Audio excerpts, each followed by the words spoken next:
Hello, everybody. Welcome to the Austin Top Guns podcast. And Richard and I are here. We're going to share with you a little bit of an update on our what we see in the markets from a financial perspective as well as a real estate perspective from Richard's side, sharing with you just a little bit about what we're seeing. We're going to try and do this every month now. We'll be doing some other pieces of this as we go, but specifically for 2026 here, we're going to be spending some time because the markets, both the financial markets and real estate markets, are moving at a just unbelievable clip right now.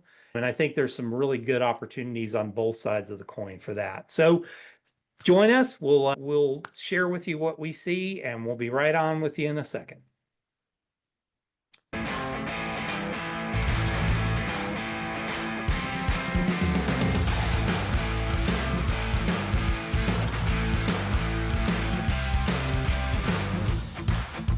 Hey, everybody, welcome to the show. Richard, how are you, my friend? I'm doing good, Jeff. How you doing?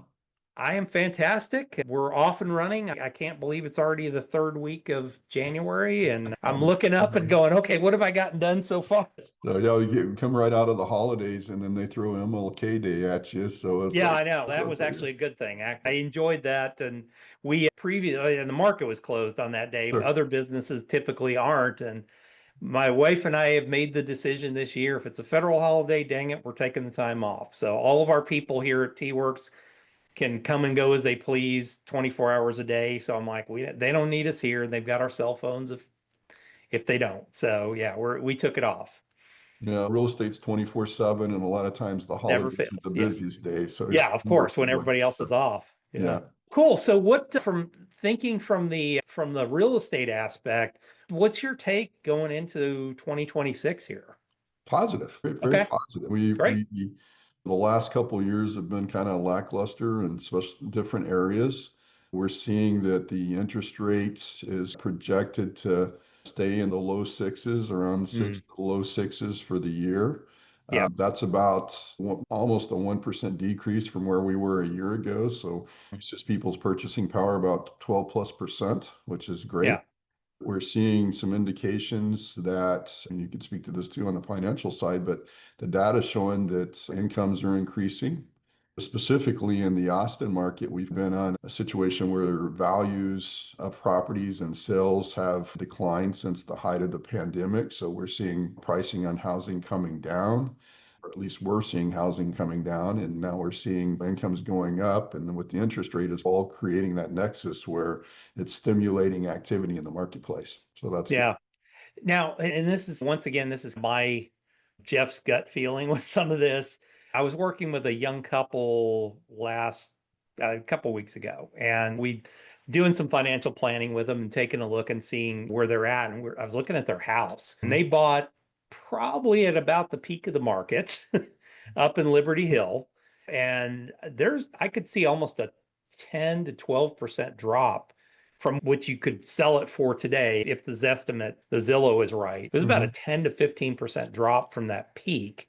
Are you seeing that more in the outer areas or in the inner closer to Austin areas? Yeah, it's very location. Real estate is always location and Sure. what you're selling and stuff like that. I think overall the question or the answer would be yes to your question. But having said that, of course, it's like the weather. You change the channel and you get different numbers, right? So Yep. the latest one I saw was like a 7.2% decline. But again, that's an overall number, not just Yeah. a Not specific specific to number. areas, Yeah. but yeah. And we all have to be careful with the numbers we're getting too. But yeah, we've seen a decrease, which is kind of leading to what I'm talking about. Mm, Inventory has built up. We've got okay. more inventory than we've had for years. About a 10%, I think it's supposed to increase about 10% again this year as far as inventory and stuff like that. Okay. So we're seeing more inventory, better interest rates, higher incomes, and all of those things are playing into stimulating the real estate market and more activity that's out there. Yeah. But I was going to bring this up for this show, but I can't get back to the data from last week on the Econoday calendar. But one of the things I keep track of is areas of the economy or economic data that not everybody watches, but I think it tells me some stories. And housing starts, new home sales, and existing home sales. Just saw the numbers last week, and the government's kind of playing catch up with these numbers right now because the government But shutdown. no, yep. What they're doing is they're releasing like two of these pieces a month right now. So we'll get another read on this for November, December time period, pretty much at the end of this month. And the one thing I noticed is a pretty significant off the charts increase above what the economist estimates were of all of those areas. New home sales starts and the existing home sales were off the charts ahead of that. So that tells me that there's got to be more inventory out there and prices are getting around to where people are willing to take the bite. Yeah, so that nexus I was talking about, again, it's so interesting because you can get data from so many different places.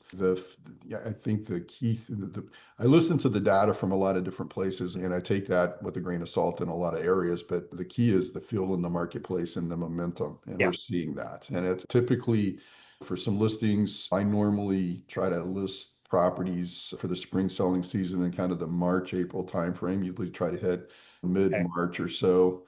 Right now, with the activity we're seeing out there, that I'm actually moving up some of my Mm, listings because there's that's activity good. out there right now, and honestly, less competition, right? So Yeah. I'm trying to look at all of that too. And there's things that happen, like your Liberty Hill clients and stuff. Other things that play into that is if they're in competition with new construction in their area and Yep. stuff like that, because the Yeah. builders are offering a Yeah. And lot these are, I of think if they had to sell, they're in that starter home area. yeah. These are smaller homes and stuff like that. So I think they could sell it. It was a pretty dramatic drop from even the assessed Oh, value of the property to what you could well, sell it for. I'm like, okay, you're gonna protest your taxes this year because there's no oh, way. yeah. Look, I've never seen such a disparity between the appraised value of a property and what it can actually sell for in the market. As Yeah. we're seeing, we're talking a lot of places 50 to 75K variance. And most people, unfortunately, the people that just paid what they paid back in the pandemic Mhm. years, unless they're going to be there for a while, the ones that had to Yeah. start moving back into their offices or whatever it Yeah. was, that it really took it in the shorts because the value started pulling back. And Yeah. And I think that, yeah, it was going to be fine because I'm going to be working home forever and not so much. well, life has a way of dictating things for you. So it's one of those things where you just don't know. But there's pros and cons to that. Austin is actually, we went from being like the top market in the United States to one of the bottom or Mm, more challenged markets in the United yeah. States over the last few years.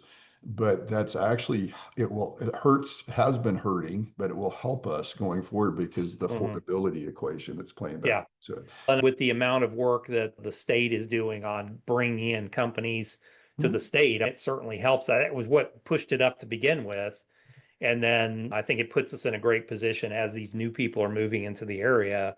For those of us that own homes, that it's just going to jack those back up again, which is great. And it's pros and cons because the affordability is getting there. I think there's also a sweet spot where we're going to start seeing appreciation come back into the market again over Yeah. time. So there's a window for buyers, Yes. mostly with rates being down. On the sell side, the last couple of years have been marked in the market of price declines. And it's just Mm, basically marking the people trying to sell their properties were really struggling with understanding where the market was today. So yeah. we had numerous price declines on a weekly basis on listings that were sitting longer than they should have been sitting because Mm, it's just hard for sellers to understand that sure. we're not in the pandemic years anymore and the prices have changed and all of that. So that's a conversation that I typically have with my clients right up front and saying, okay, this is what the data is showing us. I always lean on the data. This is Yeah. what the data is showing us. Is this something that's palatable to you? Because if it's Mm, not, then we might have a problem right out of the yeah. gate. And what we've seen is the whole lock-in effect with the 3% and under interest rates and stuff like that. We've seen that Mm, out there. But again, life has a way. If you got to change for a job or some kind of life thing that's going, Yeah, it's you. Yeah, and a lot of people are at that cycle of that kind of 5 year cycle at this point. A lot of them hunkered down during the pandemic, and now it's 5 years out, and they're starting to look at new jobs and everything else. And you got to make the move, whether it seems like the right time or not. You got to make the move. yeah, there was an article I was reading a couple months back that was talking about that there's a balance now between the sub the sub three interest rates and Mhm. around the six plus, Yeah. I'm in that Yep. range. And so we're starting to see more balance in the marketplace. Mm. And it's just a matter of time as things turn over. Some people will be really fortunate to keep their 3% and be locked in forever. But a lot of people are going to have to move just based on life changes and things like that. Yeah, yeah.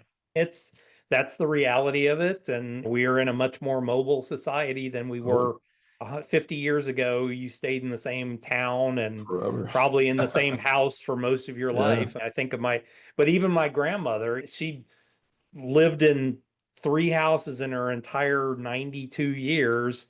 And she moved from the house that my grandfather and her had to the house that her parents owned.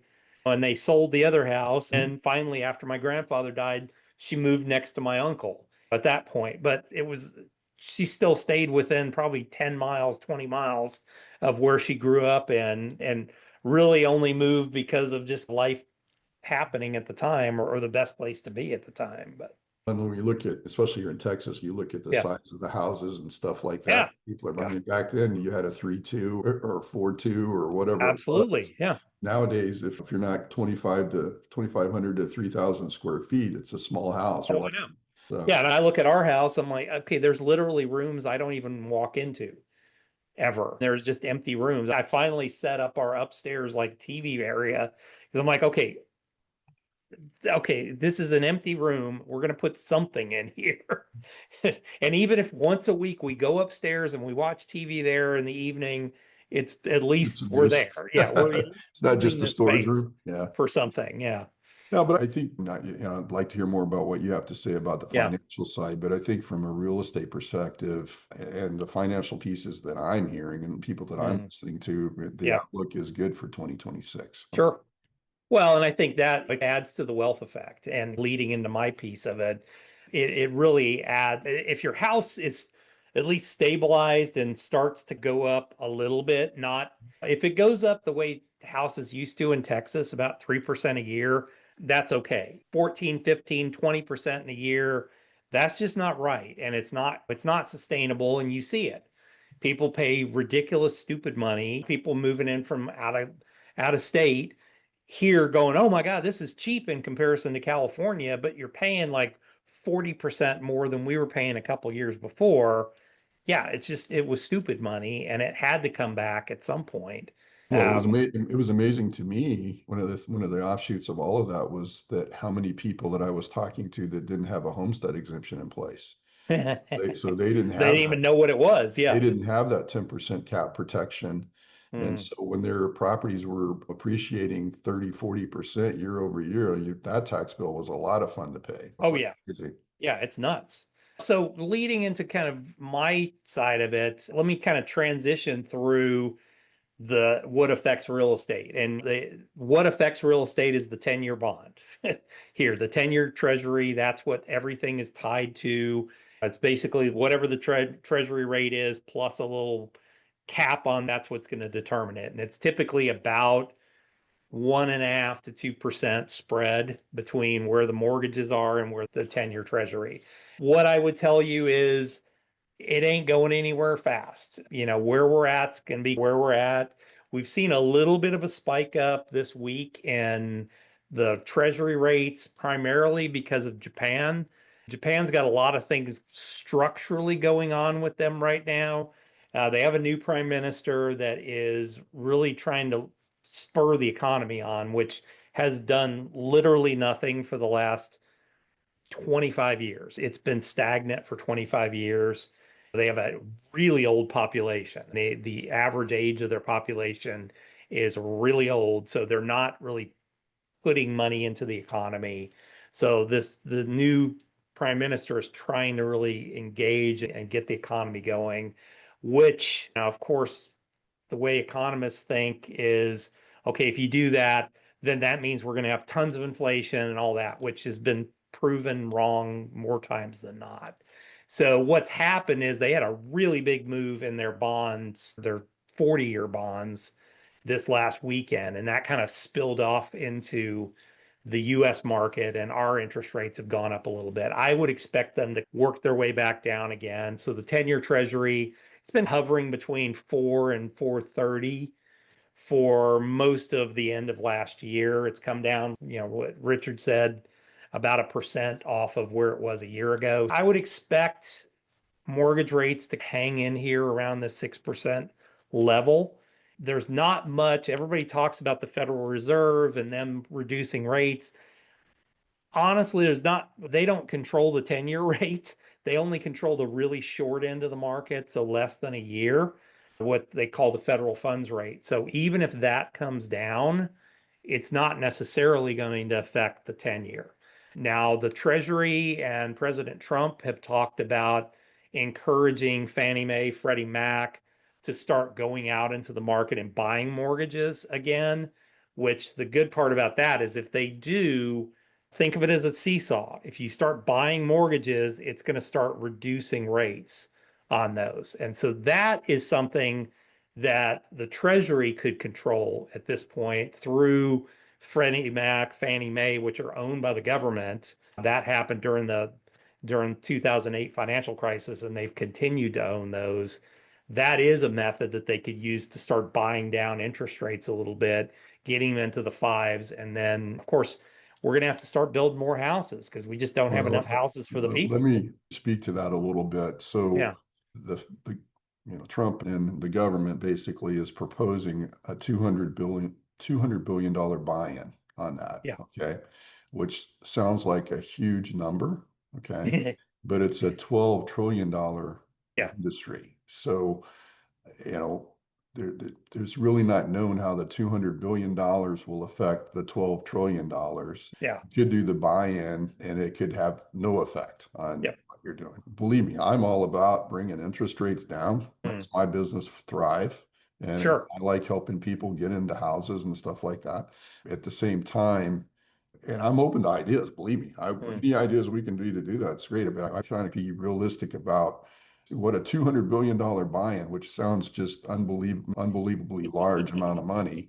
But when you're competing, when you're Literally a rounding 12 error. trillion, it's like, Yeah. how does that going to really help? Yeah. I thought I would mention that because that's Yeah. what you think No, about. and I agree with you. What I'm saying is I would get used to that six number Yeah. and don't let that be okay, I'm going to wait until it gets down into the fives before I buy a house. Because I think from your point, you're gonna miss the possibility of, okay, I'm stepping over dollars for dimes at that point. I'm worried about I can get a 590 versus a 610, and my house that I could potentially buy is 20, 30 grand below where it was. It's stepping over dollars for dimes. People get those Oh, numbers in and their head. there was I ran or I saw an analysis and I went through it. And they were talking about an interest rate change that was a small percentage between the sixes and the fives or whatever. And Mm. it ended up being Yep. a couple $100 a month, Yeah, which it's a couple $100 a month, but it is, in but the I mean, grand it's scheme of things, and you know, if I can get money off the front end purchase of the property, it may be a wash at yeah. that point. So, So yeah, so it totally just agree. depends. Yeah. Yeah. As far as the stock market and everything for this year, I'm very positive on it, very much with what you're saying in the real estate side. I see a lot of good things happening this year from portfolio management that I'm doing with clients this year. I went into the year with a little bit of a different strategy. I have my typical portfolio is a blend of individual securities, individual stocks that are blended across a bunch of different industries. So I run a portfolio that is specific to that. And what I added this year, I typically run a portfolio of 10 stocks and about 5 to 10 exchange traded funds together. And it's a fully diversified portfolio with those.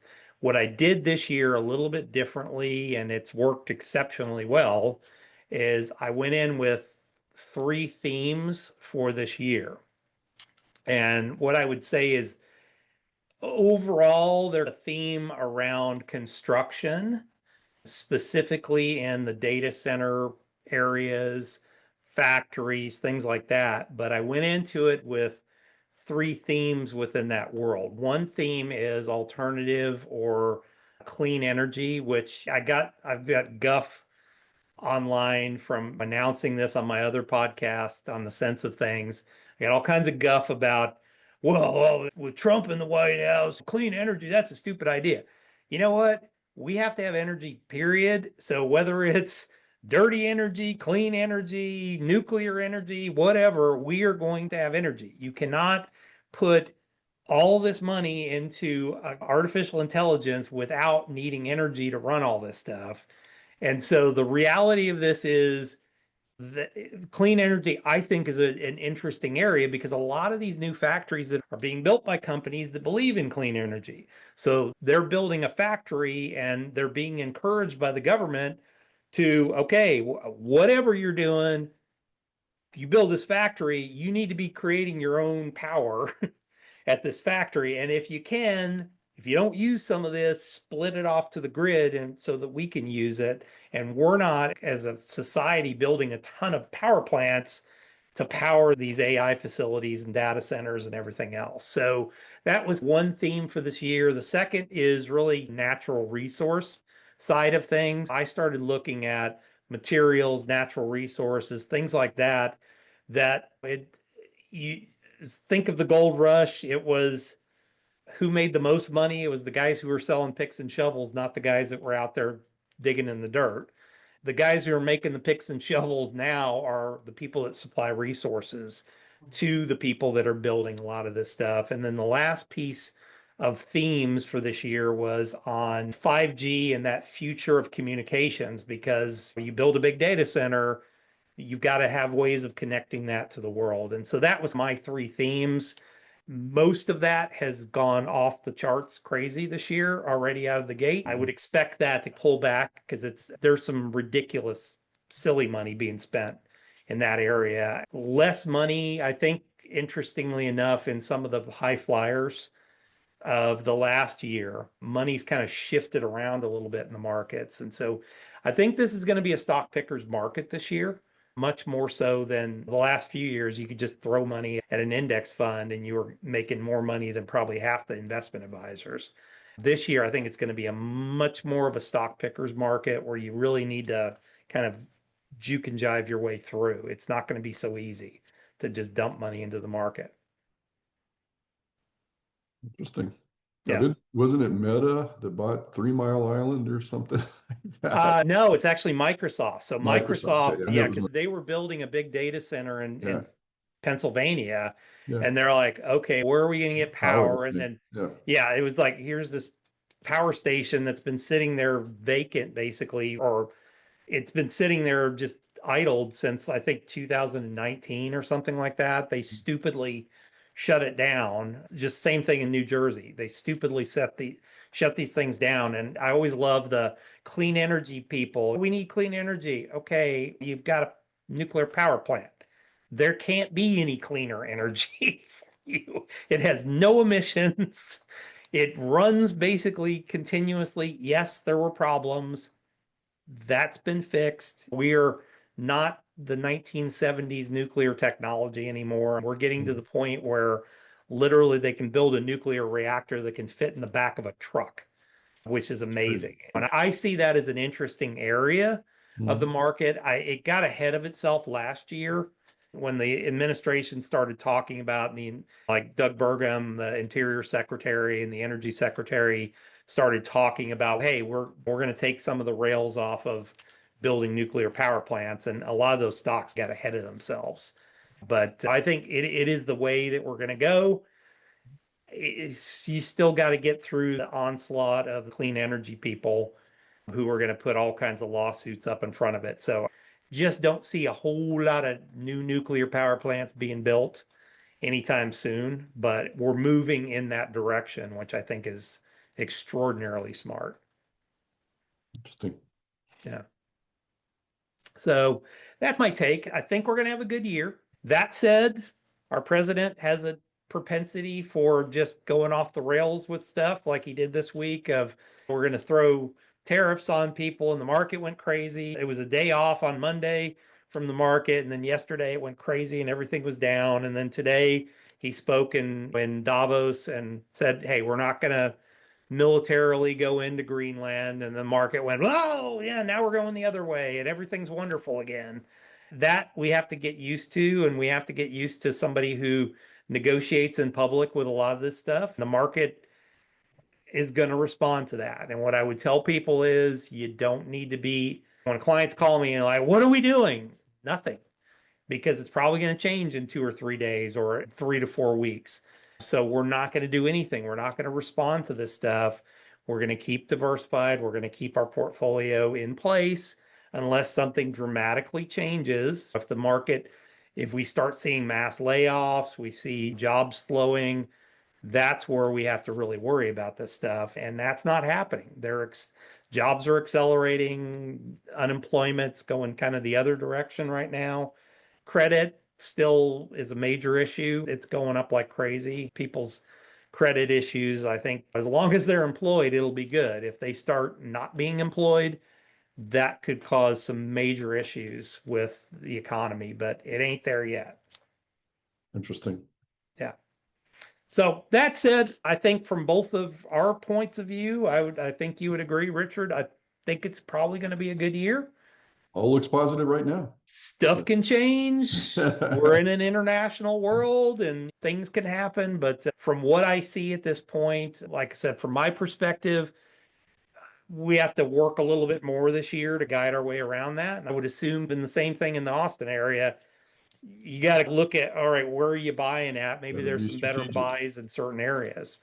Yeah, got to be strategic. I've got people looking at new constructions that never considered doing those before, but Yeah. typically what you have with new constructions is you got longer drives in most Yeah. cases, farther from downtown. So it Mm. really everything is Are, specific to the needs of the client. So are they still with the new construction, and then we'll get off? Are they still doing like special kind of sweetheart deals on financing and stuff like that that are yeah, getting they're people into offering them? all kinds of incentives right now. And I'm getting daily some closeout specials. We got stuff coming online in the next 2 or 3 months, great opportunities for buying and stuff like that. So it really just depends. So it'll be Yeah. interesting to see what Q2 brings in that market and see what's happening there. But right now, there's Mm. definitely some deals. I've got buyer clients that have been on the fence. I'm like, now's your chance. Because you may not have this option Yeah, a I little mean, bit later on. Yeah. now's your opportunity. There's inventory out there, there's incentives out there. Mm. It's just the interest rates is eased. If you're thinking you've been looking to buy for a while and just kind of waiting to see how things were going to settle, I would advise moving forward now as opposed, Run while you can. Yeah. yeah, take advantage of it. Cool. Good. All right, folks, we do these for you. So make sure that you subscribe to the channel. Make sure that you are giving us a comment. If you have questions, just put them in the comment section and we'll answer those questions for you, or we'll answer them via another show down the road. So thanks a lot. And we'll see you guys back here the very next time. Happy New Year.